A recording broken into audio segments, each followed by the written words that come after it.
That leads us to our big brawl of the evening, which was the Painmaker Chris Jericho versus Tommaso Ciampa in a no-holds-barred match. And during Jericho's entrance, which was long, he was referred to by Justin Roberts as the Japanese Terrifier. Fucking ew. I understand Jericho has involvement with the Terrifier franchise. Spoiler alert, I am a horror connoisseur. I hate the Terrifier franchise. I think it is intellectually devoid. I think it is gore porn. I think it is totally brainless. I think there is nothing creative about it.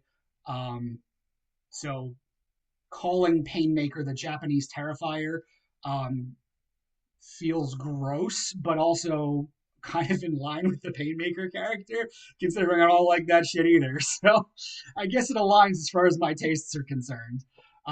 Also, Jericho during his entrance with the mask looked less like a Japanese Terrifier and way more like a Hot Topic version of Crazy Joe Lavola the Mime from Seinfeld. So if you know, you know. We got an early code breaker after the chair bat duel between Ciampa and Jericho gets a quick 2. We had a lot of Jericho being the aggressor in this match, which makes sense considering we're selling the Painmaker as this purveyor of violence. And this was very much a violence purveyed match. Honestly, was much more akin to like a Combat Zone wrestling match.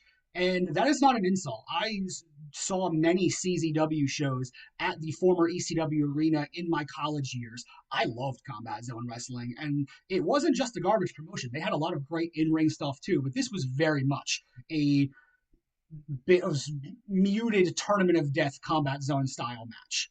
So we had Jericho tossing sand into Ciampa's eyes from a black bag, a la what Ciampa did to Jericho at Beach Break with the sand. He followed it up with a fire extinguisher being shot into the eyes of Ciampa. So really a lot of it was about blinding Ciampa multiple times, because I guess once of it wasn't enough. Following that, we got an edge of the chair shot versus the flat portion of the chair to the back of Ciampa, and the announcers thought the same thing I did. It looked like it hurt. That edge of the chair is unforgiving, and it looked like it in this case. We had Ciampa then end up hitting a fairy tale ending on Jericho from the apron through a table, in which the table kind of buckled on impact and sort of went up into Ciampa's leg, which he, sort of sold by his reaction. It was almost like an instinctual, ow, that really hurt. So I think that would definitely nick Ciampa up a little bit. That's when more fun stuff started, and this match became much more fun than I expected it to be. Tommaso Ciampa pulled out a hockey helmet and a Boston Bruins Bobby Orr jersey. Ciampa being from Boston, and this being Canada, Montreal and Boston do not get along in a hockey sense. Massive boos, massive crowd heat. He also then took a hockey stick and a doll of Yopi, the mascot for the Canadiens, and just started beating on it. And then he gave the mascot doll a Project Ciampa finisher and asked Aubrey Edwards to count the pinfall. Oh man, that was just so fun. Again, this match is way better than I expected it to be, and I'm very happy for it. Ciampa just makes everything better. If this was, taken so seriously like we were booking it with Jericho, it wouldn't have been as fun. Ciampa and the booking made this a really, really great job. Jericho followed that up with a trash can shot while Ciampa was distracted with Yopi. Jericho slap shots a hockey stick into a trash can that was lodged on Ciampa's head. Then Jericho pets and poses with / kisses Yopi. So Jericho was getting more positive reactions with his Montreal Canadiens pandering, even though Jericho is, quote, from Winnipeg, you idiot. Poor Jets. Jericho dumps out hockey pucks covered in thumbtacks and then suplexes Ciampa onto them. And the crowd was super into the match by this point. You had Jericho take out a hand sander and use that on Ciampa's busted open forehead, which looked gruesome. Jericho then tossed the Bobby Orr jersey into the trash, much to the crowd's delight. And then eventually Ciampa pulled out an elbow pad covered in tacks that did not get immediately used, but keep that in mind for as we get closer towards the end of this match. I feel like you might be able to see where we're going here. Jericho brought out a mirror that had a, covering draped over it on ringside, but Ciampa is able to use it pops it on 2 chairs, and hits an air raid crash from the top rope onto Jericho through it. Looked brutal. Ciampa then ends up getting a power drill, which again has made numerous appearances throughout this feud. But Jericho uses green mist, shout out to Muda, before he can use it, leading into a Judas effect for a near fall.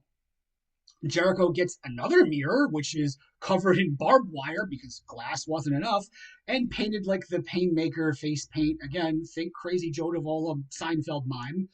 And slams it first, back first, and then front first onto Ciampa. Not totally sure why we did the backside first, but again, once you got to the front side, it looked rough.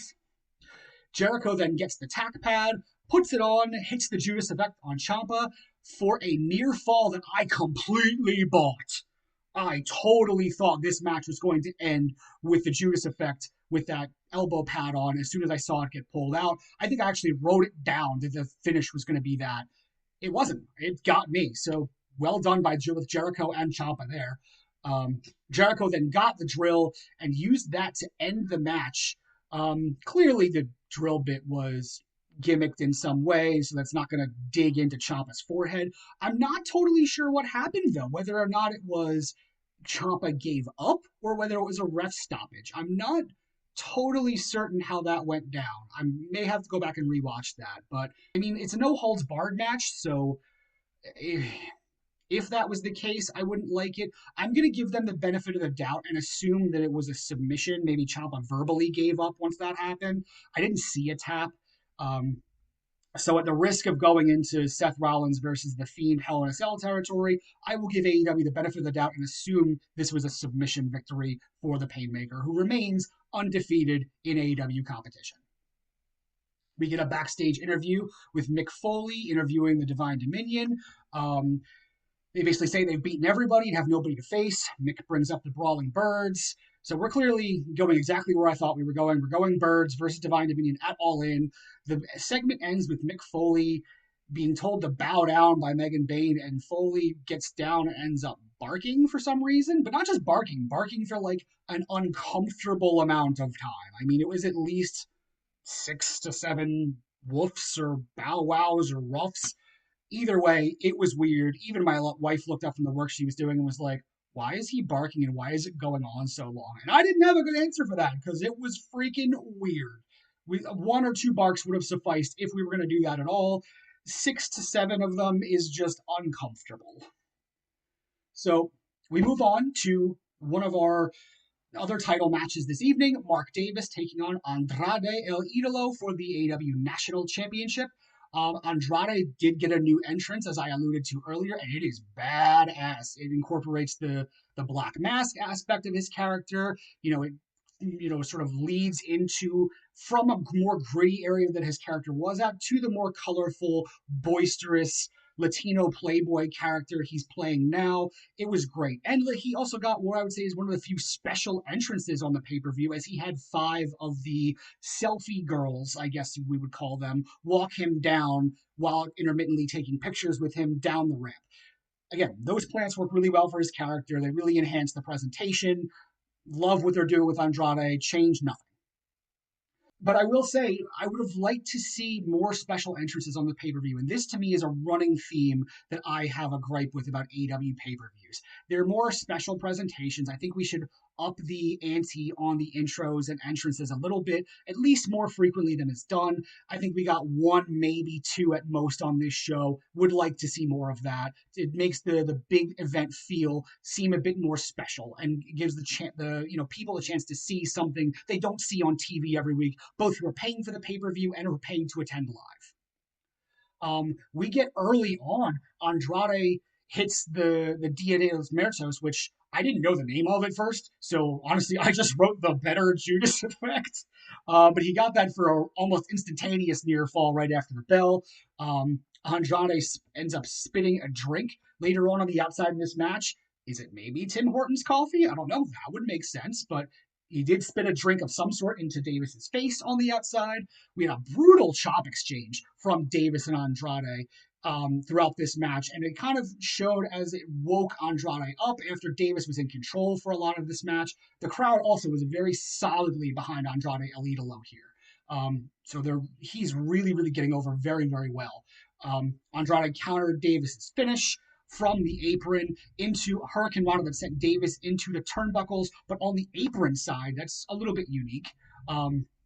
We even had a "How You Know" chant break out in the crowd before a super high moonsault from Andrade onto Davis to the outside from the top, which even cleared the ring post. So Andrade got a lot of height on that thing. Looked great. Well, Andrade was struggling with his pants. He was briefly having some difficulty getting his pants off over his one boot. Taz called it having a match with his pants and boot. You know, Taz just has a lot of throwaway lines that get some reactions out of me. I enjoyed it. It was funny. Andrade hits another Dia de los Muertos, followed by the DM to get the victory and claim the AEW National Championship.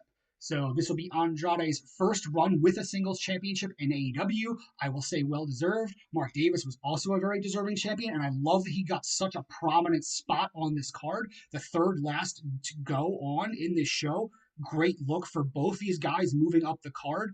I'm so happy for both of them for different reasons, but I'm very happy for both guys. I love what they do in the ring. Their characters are interesting. They've got places to go. I look forward to eventually the MJF versus Andrade feud, whether or not it involves that national title, and obviously MJF's Diamond Ring. And I certainly look forward to whatever Mark Davis gets into next. That brings us to Tekla versus Willow Nightingale for the Women's World Championship. Strap in, guys. Didn't like anything almost about this. It was also kind of like the tag title match, solid yet unspectacular. You saw it was very physical between the two. Mercedes was looking on from the skybox. The crowd was very solidly behind Willow, but I wouldn't say they were nuclear hot for Willow. They were definitely more into other matches on the show. Tekla's dive from the top to the floor always looks so good. Again, she's just been so fluid, especially when she's able to sort of launch herself at her opponent, be it that dive, be it her spear, which she hit later on in the match, and I'll get to that. Looks always so good. I almost wonder, did Clark Connors give her notes? Did she give Clark Connors notes? Either way, both of them have fantastic spears. Yeah, really, really good stuff. Sky Blue puts Tekla's foot on the rope in the later part of this match to stave off victory by Willow, but she eats a Babe with the powerbomb for her trouble. Re-entering the ring, Tekla is able to land that spear, but misses a stomp, which allows Willow to win via a backslide and become your new AEW Women's World Champion. Guys, I hate this. I've talked at length about not liking where Willow would walk into All In, the champion, to face Mercedes. Tekla, to me, has put in more work elevating that title after many of the top contenders were unavailable. Great character work, great in-ring stuff. Tekla, to me, deserved the opportunity to go into All In as women's champion. All of that aside, I mentioned during the preview that I didn't like the story they were telling with Willow Nightingale, that this was her dream and she's been fighting and scratching and clawing to achieve her dream. She's been fighting and clawing and scratching for 3 weeks. 3 weeks since she won the Casino Gauntlet to earn her number one contendership. Before that, she was injured, and before that, she was TBS champion, defending that championship as the comeback killer. So no, this has not been the boyhood dream thing that Shawn Michaels has done. This is not Cody Rhodes finishing the story, which is the analogy my wife brought up and makes a great deal of sense. This is none of that. This is them trying to just tell us this has been Willow finishing her story, but the story lasted 3 weeks. Kind of hard to emotionally invest in 3 weeks, which is a shame because Willow is a homegrown AEW talent. She came up from the Daily's Place days during COVID in the audience. We want to see her succeed. That's why this should have had more of a build than 3 weeks. So I don't love that. And then lastly, I don't love the win via a backslide. Willow has all the size advantage in the world in this match.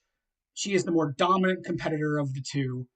Why would she ever need to win via a flash backslide pin, especially when you already had a women's championship change hands in similar fashion on this show. Why? You have two women's championships change hands the exact same way, one of whom I at least understand, but I don't agree with the idea of a flash pin because they've done that finish too much with her. But we do it again here with Willow, who has the size and strength advantage. She has a pedigree from how well she's hung against Mercedes Moné in the past. Why does she need a backslide to beat Tekla? Nope, don't like it. This should have been a clean, non-fluke win, and the only reason I think you do this is if you're adding Tekla to the match. And frankly, I don't think they're going to do that. I think they're already locked into the three-way they're going to do, assuming Kyle Fletcher survives Speedball at Grand Slam Mexico, between himself, Takeshita, and Okada for that international title, maybe even making it a four-way if we're adding Speedball. But we have one title match that would be multi-man already in either scenario. I don't think we're going to do it in the women's championship match. We've never had an Owen winner, be it not a singles match that they get for the championship. So I don't think it's realistic to expect that here, which means I hate the backslide finish even more. If you're going to have Willow complete her story, achieve her dream, and win the Women's World Championship, do it with narrative build that isn't just telling us it's there, show us it's there, which didn't happen, and then have her earn it. And with a Babe with a powerbomb win, with overcoming the Sisters of Sin odds. Don't do it by giving her a backslide victory. Ugh, hated it. Moving on. That brings us to the main event of the evening, which is Kenny Omega, the god of pro wrestling, taking on Kevin the Jet Knight for the Men's World Championship. I have spoken pretty frequently that I didn't love the idea of this match. I thought Jon Moxley would have been a better choice, and given some of the booking after this match, I could easily see us having done that, and I could see where it would have made sense with the exact story they were telling. That said, this was a great match. So from an in-ring standpoint, no complaints whatsoever. We had the Jet getting a new entrance and a new theme, even sort of highlighting his new catchphrase, the one you look up to. I don't love that, especially considering Kevin Knight's not exactly a giant or anything. So you don't really get the double meaning there. But the theme is much more slow-paced. It lends itself more towards a heel character, which is where I think Knight is going to stay longer term, despite the tease that Speedball had a few weeks ago. I do think we're going to stick with Kevin Knight as a heel for the foreseeable future, especially if we end up getting a Kyle Fletcher face turn.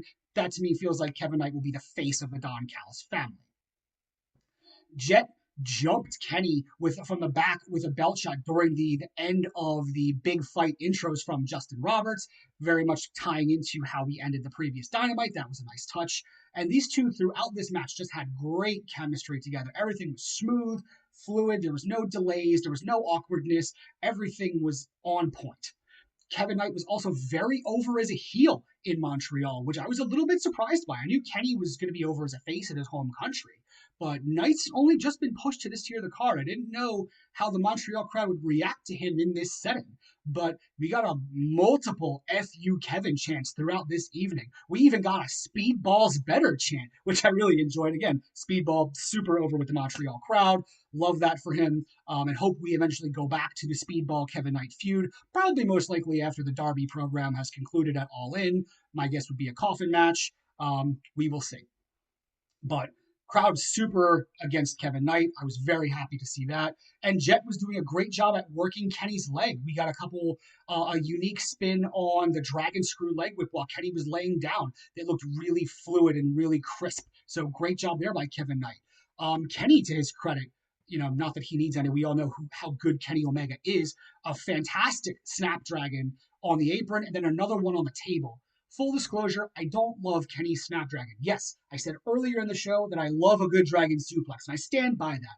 But Kenny's, to me, I don't think allows for much of a lift. To me, it just feels like Kenny falls backwards with them in a full Nelson, as opposed to any kind of a lift and impact.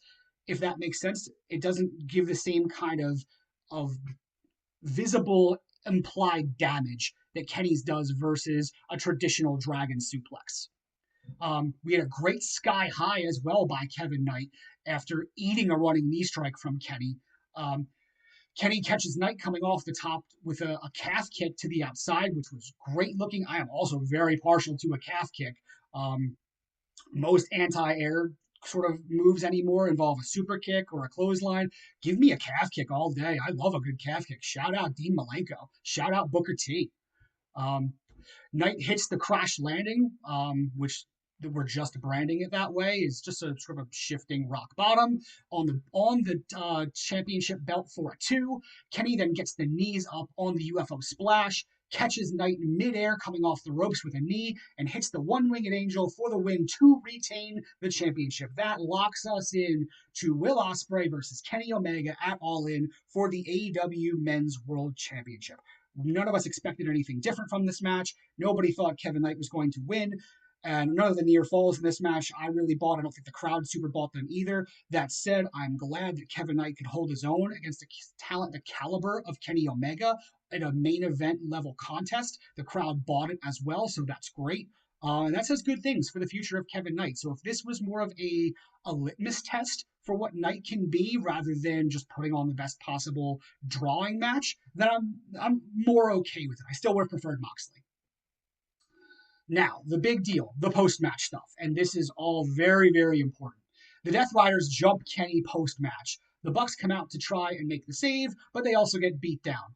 Claudio sets Kenny up with the chair around the neck, a la what happened to Ospreay at last All In from the Death Riders. But that summons Will Ospreay from the ether. Yuta tries to talk Ospreay down and then sort of gives Claudio the high sign to go ahead and do it. Will Ospreay then hits Claudio with a pounce, stopping that from occurring, and then clears the ring of the Death Riders with that chair until Moxley enters himself, talks Will down a little bit while he's brandishing the chair, takes it from him and tosses it outside the ring. Mox then pulls a plastic bag out of his repertoire, a la Bryan Danielson, and hands it to Will. Will considers doing so, teases it, but ends up, after a couple attempts, ripping the bag open. He then lashes out at Moxley with a forearm, I guess insulting that he would ever suggest doing that to somebody like Kenny, who he has the ties he has with. He then tosses Marina Shafir and the rest of the Death Riders out of the ring. The crowd is going nuts for Ospreay, reaffirming his babyface status here. Will also then tosses the knee pad with the Death Rider crest away, signifying that he may well be done with them. So my comment earlier about Will maybe being longer term fit for the Death Riders based on him adding that crest to his robe, dead wrong. I was dead wrong. So that's fine. I'm okay with being dead wrong. So the Will tosses the knee pad off. Kenny gets up, looks at the ripped up bag incredulously, and then Will offers to hand him the AEW World Championship. Kenny grabs it with some hostility, but then offers to shake Will's hand. Will does so. The match graphic comes up on the screen, showing that we're getting Will versus Kenny at All In, and we're locked in there. But then Kenny turns and hits Will with the one-winged angel while Will is celebrating on one of the turnbuckles. And the Bucks come in and are very, very confused as to why this would happen. And while Kenny is posing with the title over a fallen Will Ospreay. The flash shot of the show is Kenny at the top of the ramp with the Bucks by his side, holding the World Championship. And I have to say, this was great. There were so many moving parts, and they all worked so well together. You had Ospreay's, newfound allegiance with the Death Riders called into question by his history with Kenny Omega. That's the story they've been telling for months now, and they've done a great job building it up, the angel versus the devil on the shoulder, and we got the culmination of that here with Moxley trying to go full devil with the plastic bag, and previous to that with Claudio using the chair around the neck. Ospreay showed his goodness, reaffirmed himself as a true blue babyface. That ends his Death Rider affiliation, so we think, at least for the time being. And then Kenny proves Moxley right, turns on Will and hits the one-winged angel, poses over him with the title. But this also shows that anytime Kenny Omega gets anywhere near the World Championship, it corrupts him to his soul. The first time he won it, he had to employ Don Callis and the Good Brothers from TNA during their crossover period to win and retain that championship. Now, Kenny talked about redeeming himself and, using that going forward to show he didn't need to be that guy anymore. But now he is again. It shows in how he turned on Will. The world title is something that Kenny cannot hold. It's almost like the One Ring. It corrupts the holder of it, at least in this case, for Kenny Omega. I love that. I love that the Bucks weren't totally on board.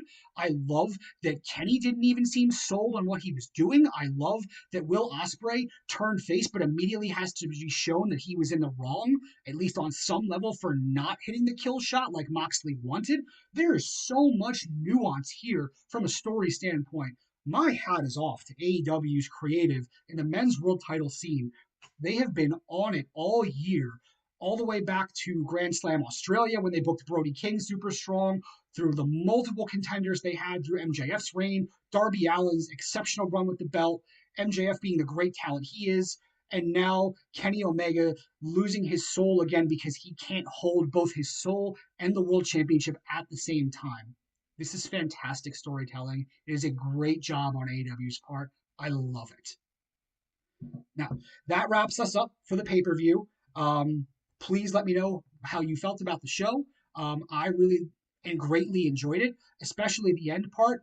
Mostly the pay per view is culminating stories and capping things off. This was more bridging us to get narratively towards All In. This show did a great job of that. The in-ring stuff, for the most part, was excellent. My biggest gripes were with the women's matches, not for necessarily for the in-ring content themselves, but I don't like the stories that they are telling with specifically the victors of both, especially their methodologies of victory. I don't think suit where they want to go with the characters. But overall, it's a great show. It's another 5-hour one. So if you get it, make sure you get the XL bag of popcorn because you're going to be a while, but it is very, very worth a watch. Don't skip it on the lead up to All In. Totally worth checking out. And let me know in the comments what you thought. What was your favorite match of the night? What was your least favorite match of the night? Do you think I'm right about, the Willow and Maya World critiques? Do you think I'm being a bit too hard? And how did you feel about the Kenny not being able to hold his goodness and integrity alongside the World Heavyweight Championship? Does that sound like something you like? Do you not like the turn? Let me know in the comments what you think. Again, thank you so much for checking out the channel. I really appreciate all of you guys for checking out the review. I know this has been a long one. I know it's a two-parter. Appreciate you sticking with me. Please subscribe. Please hit the notification bell. Really, really helps me out. Again, this is Christian for Duality of Wrestling. I will see you guys on the next one.